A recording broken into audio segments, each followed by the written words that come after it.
Chinese shares have closed lower despite a fresh rate cut by the central bank. The mainland's benchmark Shanghai Composite fell 1.27% to 2,927.29, after veering in and out of negative territory. It had fallen about 16% this week, rocking global markets. On Tuesday, China's central bank cut its key lending rate by 0.25 percentage points to 4.6% in a bid to calm stock markets after the past day's turmoil.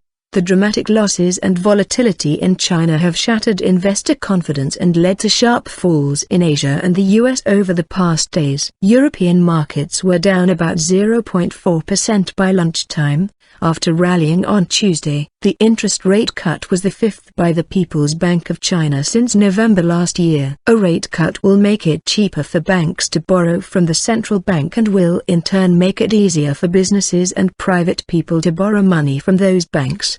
The BBC's Celia Hatton in Beijing explains that the move is aimed at a long-term effect on the growth of the Chinese economy, rather than at having an immediate impact on investors. They've already said they are not going to intervene on a day-to-day basis in the stock market, but they are going to focus their attention on growing the real economy in the long term. They hope that this will convince investors that the Chinese economy might be slowing down, but is not in for a hard landing, and that this will over time convince investors and stabilize the market, our correspondent said. Hong Kong's Hang Seng Index followed Shanghai's lead for most of the day, closing 1.5% lower at 21,080.39 points. Given China's central role in world trade, a slowdown in the world's second-largest economy would be likely to reverberate around the globe.